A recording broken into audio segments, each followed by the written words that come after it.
Good morning, friends. I'm Sunita Fadkule, professor in mechanical engineering, working at JSPM's Jaywantrao Sawant College of Engineering, Hadapsar, Pune. This is our video lecture number 33, which is based on unit number 4, that is balancing. So today's topic is balancing of multi-cylinder inline engine. Today we are going to cover theory of this topic. Learning outcome is you will be able to estimate the unbalance of multi-cylinder inline engine. Let us see the recap. What we are learned in earlier lecture, reciprocating unbalance. Okay, what is it? Means for how to find out the unbalanced force in reciprocating engine. Okay, so what we have seen that there were two components of unbalanced force. First is primary unbalanced force and second is secondary unbalanced force. So primary unbalanced force is given by mr omega square cos theta and secondary unbalanced force is given by mr omega square cos 2 theta upon n. Okay, so what is the maximum value of primary unbalanced force when cos theta is 1? That is mr omega square. And what's the maximum value of secondary unbalanced force when cos 2 theta is equal to 1? That is mr omega square upon n. Then we have also learned that single cylinder engine cannot be completely balanced. It can be only partially balanced, okay, by providing the counter mass. Okay. Now we are going to study in detail how to determine the unbalance in multi-cylinder inline engine, okay, and how to remove that unbalance. Okay. So we know that now. So there are two types of forces: primary unbalanced force and secondary unbalanced force. So first let us see how to balance the primary unbalanced force. Okay, so the magnitude is given by Fp is equal to mr omega square cos theta. Okay, that means see, R is constant, M is constant, omega is constant. So primary unbalanced force is dependent on the value of theta, that is the angle made by the crank with line of stroke. So as theta changes, primary force changes. Okay, so in the single cylinder engine we have seen that it is not possible to completely balance the primary and even secondary unbalanced forces. Okay, but machines have to be designed accordingly for that unbalanced forces, and operator has to work with some vibrations in single cylinder engine because we cannot completely remove it. But that is not happening multi-cylinder inline engine.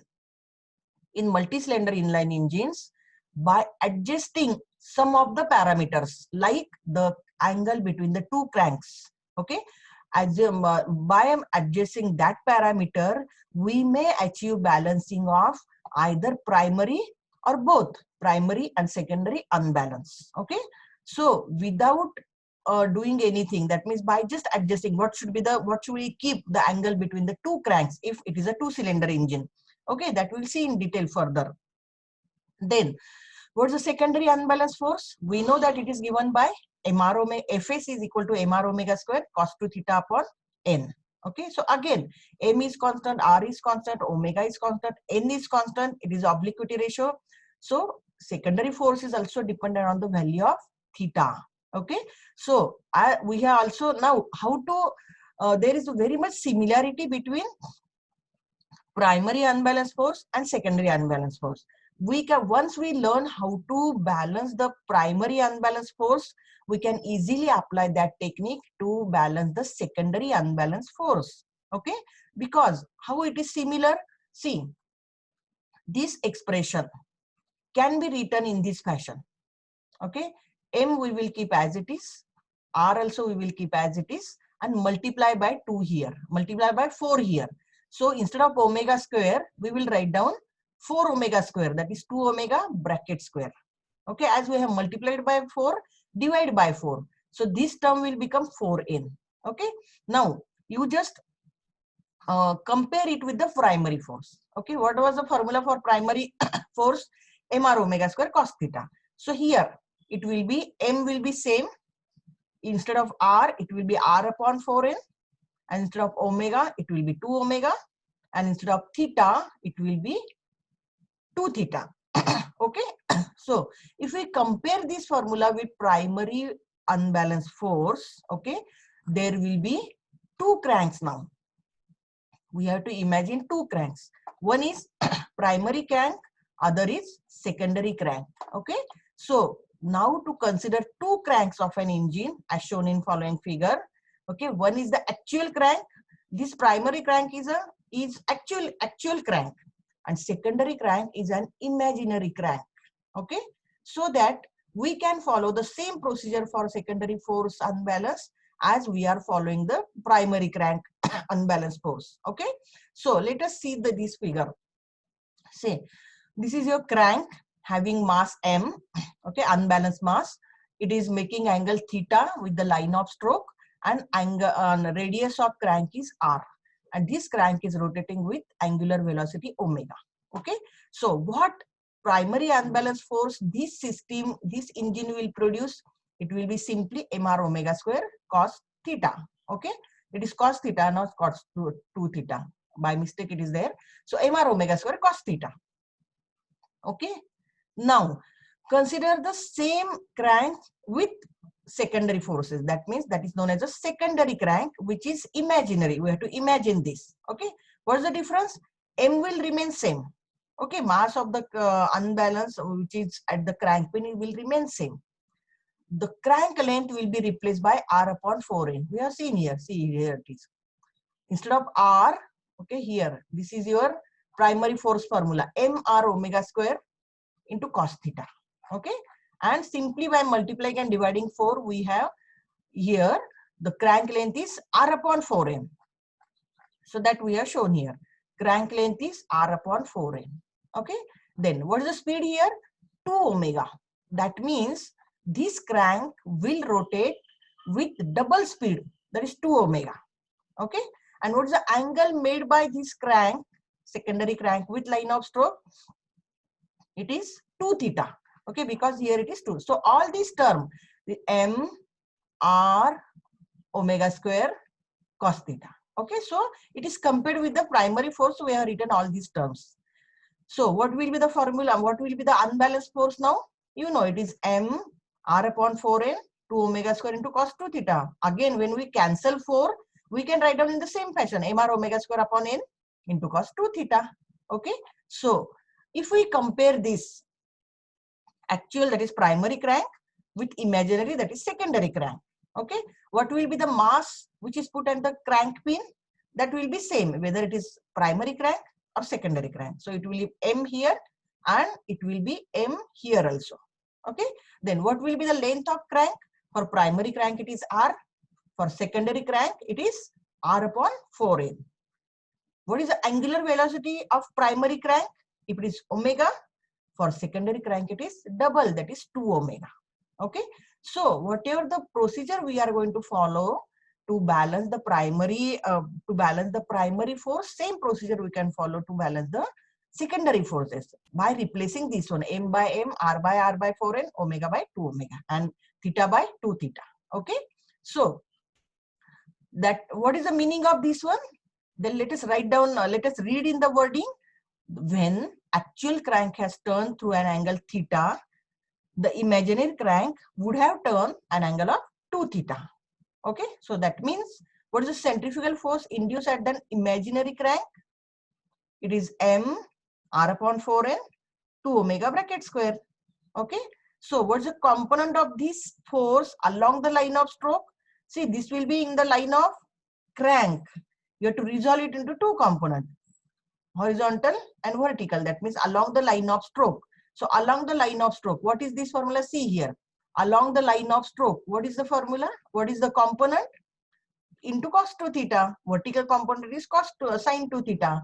So component of this force along the line of stroke is mr 2 omega square upon 4n into cos 2 theta. Okay, so the effect of secondary force is equivalent to an imaginary crank of length r upon 4n rotating at double the angular velocity, that is 2 omega of the engine speed. Okay, So that means we can treat primary crank and secondary crank with the same treatment. Okay, only replacing this one, m by m, r by r upon 4n, omega by 2 omega, and theta by 2 theta. Okay, so the imaginary crank coincides with the actual crank at inner dead center. Okay, it is inner dead center. At another times, it makes an angle with the line of stroke equal to twice that of engine crank, that is 2 theta. Okay, so the secondary couple about a reference plane is given by the multiplication of secondary force with the distance L of the plane from the reference plane. Okay, so that means if we want to find out primary couple, it will be primary force into the distance of that plane from the reference plane, and secondary couple is equal to the secondary force into the distance of that plane from the reference plane. Okay, so let us now actually see that whatever the statement we have made, that if we adjust few parameters like angle between the cranks or firing order, the engine will be automatically balanced in terms of forces, not couples. Okay, so without drawing any force polygon, we can find out whether the forces are balanced or not. Okay, so that we have to see here now. So balancing of multi-cylinder inline engine. Few examples we are going to see here. Okay, so multi-cylinder inline engines are those in which the cylinders are placed with their center lines parallel to each other and are in the same plane. The cylinders are placed side by side. So let us see this diagram. Okay, this is 4-cylinder engine. Okay, it's a 3-dimensional view. So cylinder 1, 2, 3, 4. Okay, all are kept in one line. Okay, let us see, it's a horizontally. Okay, so it is inline engine. Why it is called inline? Because those are in one plane, one line only. Okay, so that is a inline. And multi-cylinder because there are more than 2 engines. Okay, now see, here it is the crank position. See, here it is cylinder and inside piston is there. This is connecting rod. Okay, and this you can say the crank. Okay, crank is shown like this. So let us see for now, if it is a 4-cylinder engine, okay, what should be the position of the crank? Okay, that means initially before firing, okay, before engine starts, how the crank should make angles with each other.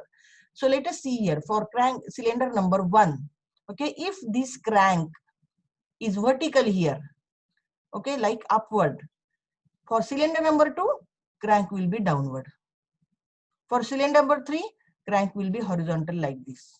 And for cylinder number 4, crank will be towards left in the horizontal position like this. So that means these 2 cranks, the angle between these 2 cranks is 180. The angle between these 2 cranks is 180. And all 4 are making angle 90 degree with each other. Okay, see here it is shown. If we see this is front view, okay, of the engine, if it is a vertical engine suppose, and this is the side view. Okay, I already told you in rotating unbalance also, side view always give us the angular position of the cranks, okay, or unbalanced masses. So see here, if cylinder number 1 is having this crank position, cylinder vertically upward, vertically downward, horizontally towards left, horizontally towards right. The same diagram it is shown here. Okay, this is in the 3-dimensional view. This is front view and this is side view. From this side view, it is very much clear to you. Okay, so cylinder number 1 vertical, that is you can say 0 degree angle. If we consider y-axis is 0 degree angle, okay, then this is 180 degree angle from here. Then this is 90 degree angle from 1. Then this is 270 degree angle from 1. You can take any direction, clockwise or anti-clockwise. So cranks are making angle 90 degree with each other. So if we provide such arrangement for 4-cylinder engine, okay, then your primary forces and secondary forces will be automatically balanced. Let us see that one. Okay, so the primary balancing of such engines can be done without placing any balancing masses by proper arrangement of the cranks such that the vector sum of forces and resulting couples must be 0. Okay, so that means what? We know that if we get the force polygon, close polygon, couple polygon, close couple polygon, system will be completely balanced. Okay, so static balancing is achieved by providing counterweight at the crank, that is known as a crank weight at the other side of the crank, and dynamic balancing is achieved by proper firing order and proper arrangement of cranks. Okay, so we are going to see this in detail now.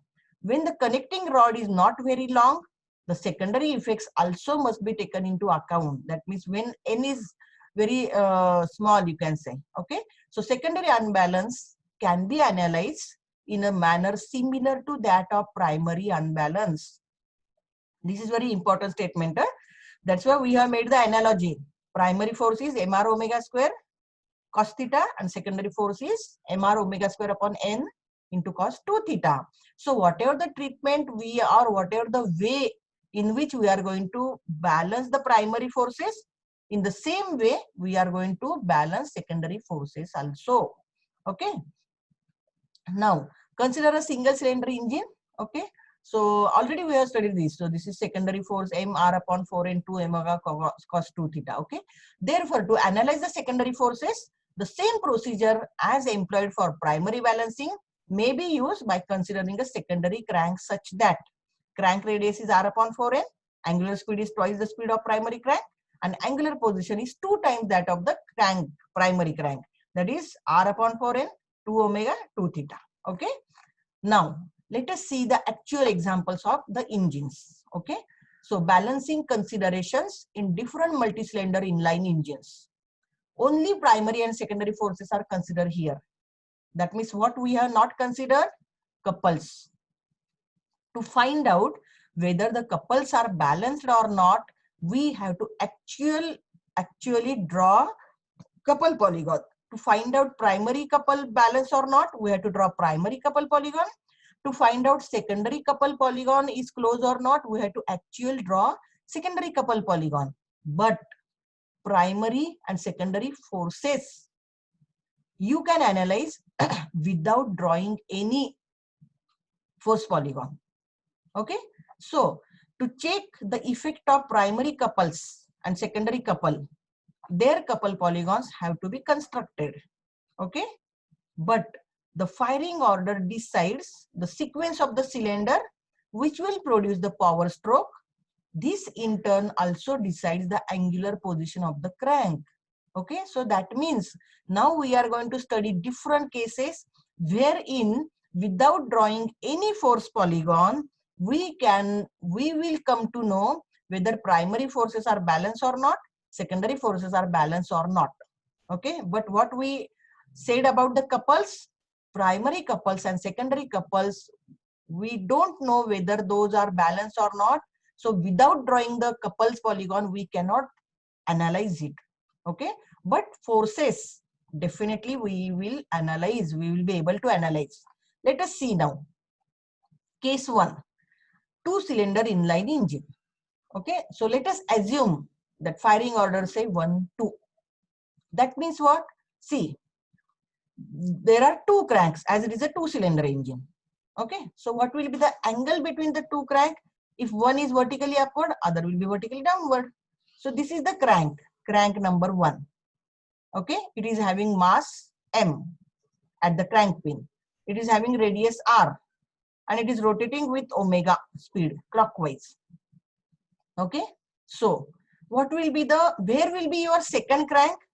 It is making angle 180 degree. So here it is second crank having mass m at crank pin. How you have found out the angle between these 2 cranks? As it is a 360 divided by number of cranks are 2. So 360 divided by 2, that is 180. So this angle is 180. Okay, understood? So see, this is not theta. Don't confuse between what is theta. Theta is the angle between angle made by crank with line of stroke. Okay, this is your angle theta. No, here I think here it is not shown. Okay, so what is here? It is phi. Now this we are calling it as a phi, angle between two cranks. Okay, let us call it as a phi. So here it is shown, this phi. Okay, now this is primary crank. In the similar way, you have to draw secondary crank. Okay, so let us in every case crank number 1 draw at this position only, vertically upward, that is along the positive y-axis. So here also we have drawn crank number 1 at this position. Okay, now comparing secondary crank with primary crank, what we have seen, mass will remain same, that is m. R, crank length will be replaced by r upon 4n. Speed of the crank will be double, that is 2 omega, and angular position between the two cranks will also be double, that is 2 theta. Okay, we are calling it as a phi. So from here, 2 theta means double angle means 180 into 2, that is 360. So rotate this primary crank by 360 degree, it will come here only. So when we imagine it is a secondary crank, both the masses will be at the same position. That is m plus m, crank number 1, crank number 2. M plus m, it is total mass at 0 degree, it is 2m. Okay. So now can you imagine, see here we have compared primary crank, secondary crank. So cranks are placed such that the angle between two cranks is 180 degree as shown in figure. Okay. What happened in secondary crank? Crank R is replaced by R upon 4n, omega by 2 omega, and instead of 180 degree, the angle between the two cranks is double, that is 360 degree in the same direction. Okay, that's why we have imagined after 360 degree it will come at the same position. So that's why both the masses are at the same position. So primary forces are completely balanced with each other, but secondary forces are not balanced, and the magnitude of the unbalanced force will be 2 m r upon 4n into 2 omega bracket square. How this has come? See here. From the diagram only you will come to know what is the centrifugal force produced by this mass, mr omega square in this direction, vertically upward. What is the force produced by this second crank, unbalanced? It will be downward. Again same, mr omega square. Remember, when we say multi-cylinder inline engine, for all the engines, mass will be same, which is imagined to be placed at crank pin, that m is same, r, that is crank length, is same, and omega, that is speed of the engine, is same. So m is same, r is same, omega is same, only crank angle will be different at what position cranks are placed. Okay, so mr omega square cancel with mr omega square, that means these primary forces are balanced.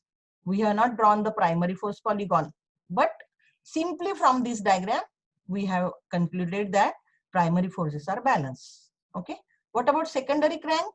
Secondary forces are found out from this secondary crank position. So what is the secondary crank position? See, both the masses are concentrated here. So how much is the total mass? 2m. Okay, m plus m, 2m. Radius is r upon 4n. And speed is double, 2 omega. And angle is 2 theta. Okay, of course we are not interested in you can say cos angle or component of the force. We are always interested in maximum value. That's why in the recap I have told you that what is the maximum value of primary force? mr omega square. Don't consider cos theta. Means cos theta is 1, you can say, because we want to consider maximum value. And what is the maximum value of secondary force? mr omega square upon n. So here again it will be 2m r upon 4n into 2 omega bracket square. That's only we have written here. So what is the maximum value of secondary force? 2m, because there are two masses. Crank length is r upon 4n. Speed is 2 omega bracket square. We have not written cos 2 theta because we want maximum value of the force. Understood? So what is the conclusion? If your engine is having 2 cylinders, okay, your primary forces are balanced, but secondary unbalance will remain in the engine. Okay, so this is the so without drawing the force polygon we have concluded it. Now let us see the 3-cylinder inline engine. So assume the firing order 1 to 3. Okay, so let us draw the primary crank position.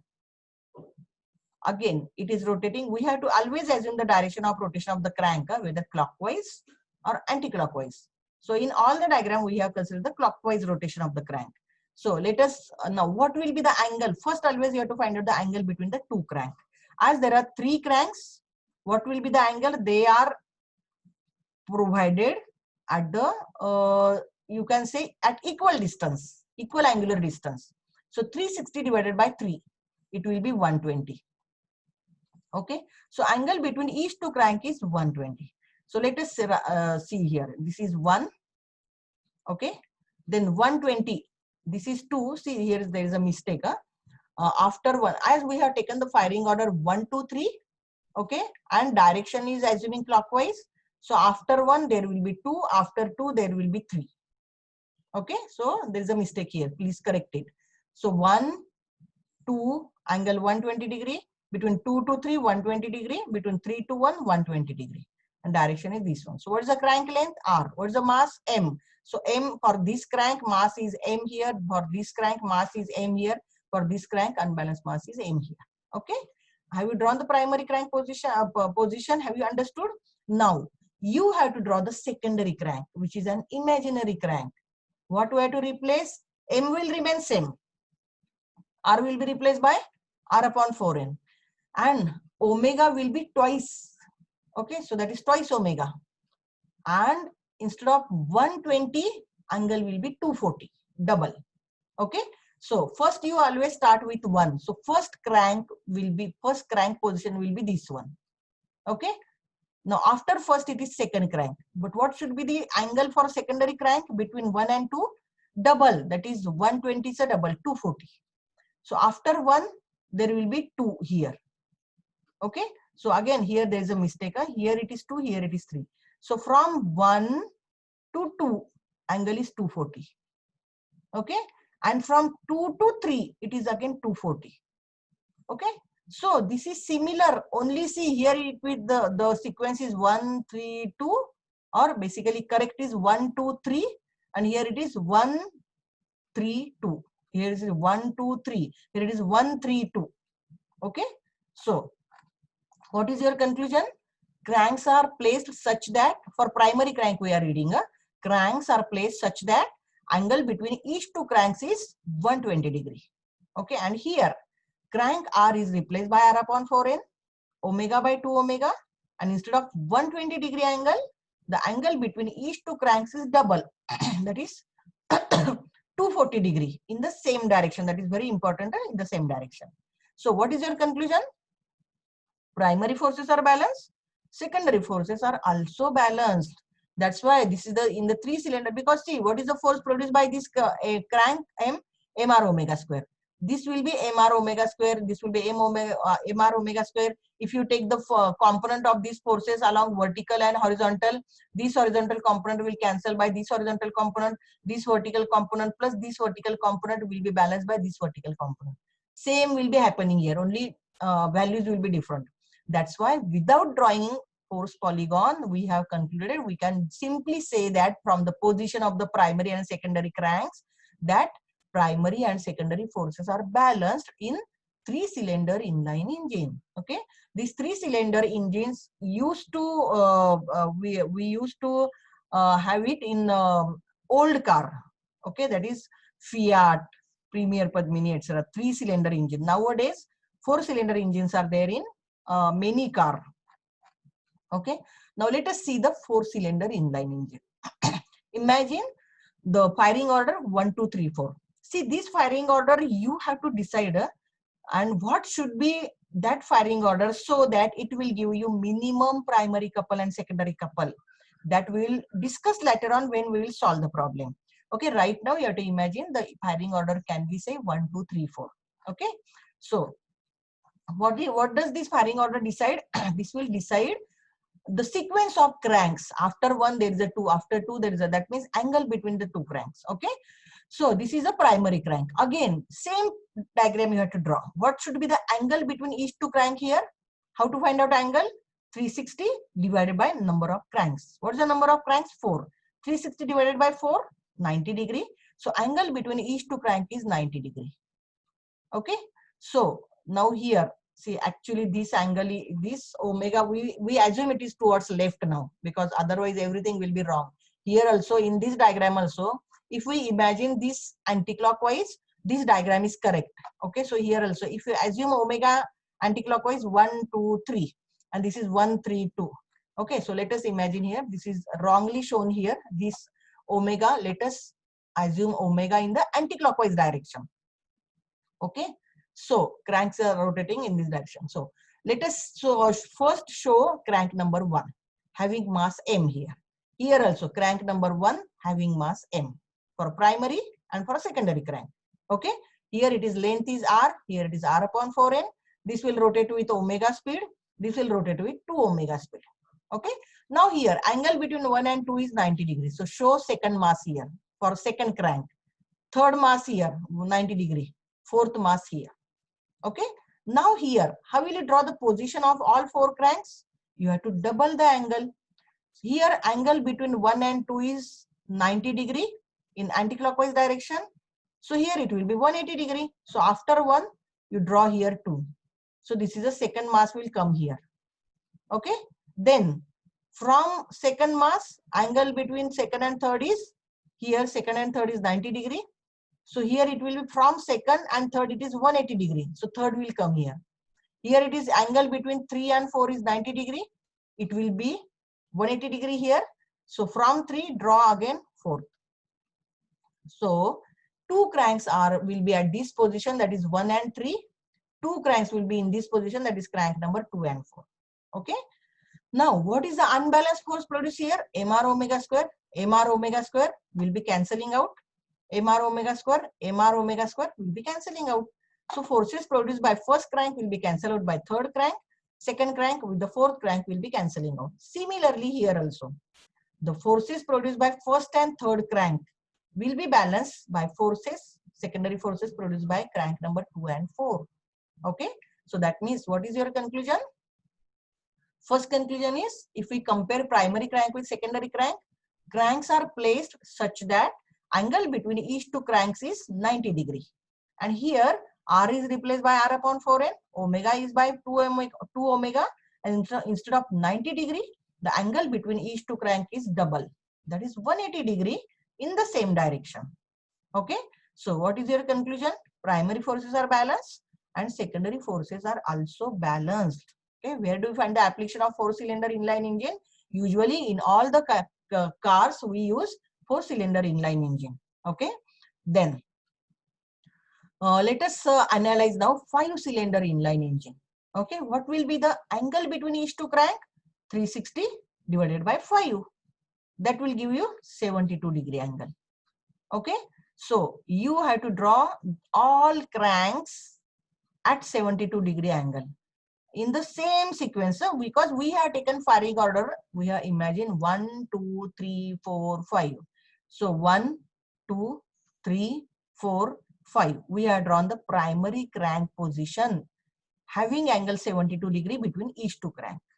Okay, then here how will you draw secondary crank position? R will be replaced by r upon 4n. Speed will be replaced by 2 omega in the same direction, that is anti-clockwise. Okay, and angle will be double. So angle between 1 and 2 is 72 degree. Here it is 144 degree. So here it is 1. Angle 2 is 144 degree. Okay, then between 2 and 3, it is 2 and 3, it is 72 degree. Here it is 144 degree between 2 and 3. Like this, what will be the crank position we are getting? 1, 4, 2, 5, 3 instead of 1, 2, 3, 4, 5. But you see the same diagram is there, very similar. Okay, that means 5 masses are placed at 72 degree angle. Here also 5 masses are placed at 72 degree angle between each other, but sequence will be different. Here it is 1, 2, 3, 4, 5. Here it is 1, 4, 2, 5, 3 we are getting. Okay, so what is your conclusion? Cranks are placed such that angle between each two cranks is 72 degree. And here r is replaced by r upon 4n, omega by 2 omega, and instead of 72 degree angle, angle between each two crank is double, that is 144 degree angle. Okay, so what is your conclusion? Primary forces are balanced and secondary forces are also balanced. Okay, that's why without drawing any force polygon, you can conclude that primary forces and secondary forces are balanced in 5-cylinder inline engine. Okay, now let us analyze the 6-cylinder inline engine. Okay, so what is the sequence of the cranks? 1, 2, 3, 4, 5, 6. Let us imagine this one. Of course, we are not using in practically 1, 2, 3, 4, 5, 6. Okay, you know, for firing order, you can have the sequence, maybe say 1, 3, 6, 2, 4, 5 like this, because firing order will balance the system and firing order will balance the heat generated also. Okay, so that we'll see in the problem when we'll solve the problem. Let us imagine right now. So what is the angle between each two crank here for 6-cylinder engine? 360 divided by 6, that is 60 degree. So let us here also assume crank is rotating in anti-clockwise position, anti-clockwise direction. So angle between 1 and 2 60 degree, 2 and 3 60 degree, like this. In each crank, between each two cranks, angle is 60 degree. Okay. Similarly, here we have to replace primary crank with secondary crank. What should be the crank length? R will be R upon 4n. Omega will be 2 omega in the anti-clockwise direction. And angle B is 120 degree. So between 1 and 2, it is 60 here. Here it is 120. So after 1, it is 2 here. After 2 at 120 degree, it is 3 here. After 3 at 120 degree, here it is 4. After 4, 120 degree, 5. After 5, 120 degree, 6. Okay. So what is your conclusion now for 6-cylinder engine? See, the 6 cranks are like this. 6 cranks are 2 here, 2 here, 2 here for secondary crank position. Okay. So how to come when you compare primary crank with secondary crank, the first comparison is cranks are placed such that angle between each two crank is 60 degree. And here in secondary crank, R is replaced by R upon 4n, omega by 2 omega, and instead of 60 degree angle, the angle between each two crank is double, that is 120 degree in the same direction. So what is your conclusion about the primary forces? Those are completely balanced. Secondary forces are also completely balanced. Okay. So 6-cylinder engine, without drawing any force polygon, you can, from this crank position, primary crank and secondary crank, you can say that primary forces are balanced as well as secondary forces are balanced. Where do you find the application of 6-cylinder inline engine? In heavy vehicles, that is trucks, buses, luxuries. Okay, all these transports, heavy vehicle. There it is a 6-cylinder inline engine we are using. Now, we can also use 6-cylinder 4-stroke engine. Whatever we have discussed right now, those were 2-stroke engine.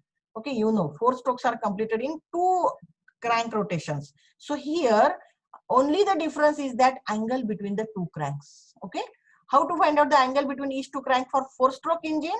In 4-stroke engine, it is 720 divided by 6. So that means angle between each 2 crank is 120 degree. And here it will make double, that is 240 degree. Okay. So again, after drawing this one, that is between 1 and 2, it is 120, then 120, 120. Here it will be 240, 240 like this. Okay. So you will get crank position 1 and 4 here, 2 and 5 here, 3 and 6 here. Similarly here, 1 and 4 here, 3 and 6 here, 2 and 5 here. So only this will be interchange as compared to this one.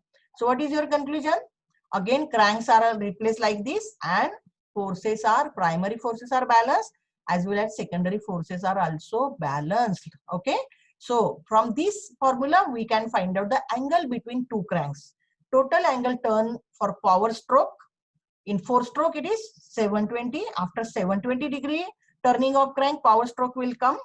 In 2-stroke engine, it will be 360. So 360 divided by number of cranks, that is for 2-stroke, and 720 divided by number of cranks, that is in 4-stroke engine. Like this, we have to find out angle between the 2 cranks, and we can imagine primary forces and secondary forces are balanced or not. Okay. So what is how to find out position of central crank at which maximum values occurs? That means maximum value of primary force and secondary force. Okay. So a reciprocating mass system, is in the force balance if the corresponding rotating mass system is in force balance. When summation of F is not equal to 0, okay, if we get primary and secondary forces closed polygon, the system is balanced. But if summation of F is not equal to 0, maximum unbalanced force in the reciprocating mass system will occur.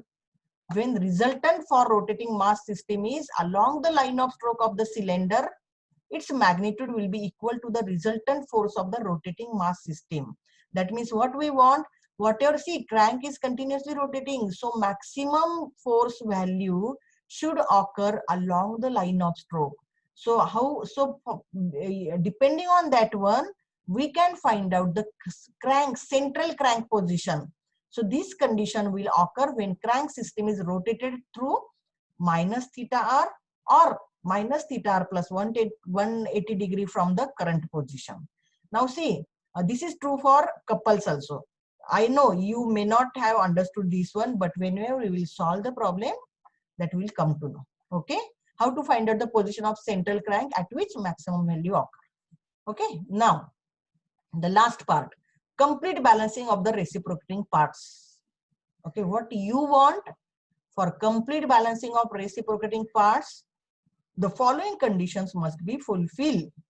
Primary force must be balanced, that is primary force polygon is enclosed, close one. Primary couple must be balanced, that is primary couple polygon is close one. Secondary force must be balanced, that is we must get secondary force polygon, close polygon. Secondary couple must be balanced, that means we should get secondary couple polygon, a close polygon. Okay, so usually it is not possible to satisfy all the above conditions completely for the multi-cylinder engine. Okay, mostly some unbalanced force or couple would exist in the reciprocating engine. But what is our attempt? To reduce that unbalanced force or couple. Now we have seen in 4-cylinder engine, 5-cylinder engine, 6-cylinder engine, forces are balanced. But couples, we don't know couples are balanced or not. For that purpose, we have to draw the couple polygon, and then only we can say the couples are balanced or not. And that unbalanced force or couple, we try to reduce it, okay, with multi-cylinder inline engine. Okay, so thank you very much. I hope you have understood the topic. From the next lecture, we are going to solve the problems on multi-cylinder inline engine. Please don't miss the lecture, and I'm sure you will today, if you have understood this theory, when you will solve the problem, you will completely understand the theory which you have learned today. Okay, so thank you very much. I will just stop this lecture here.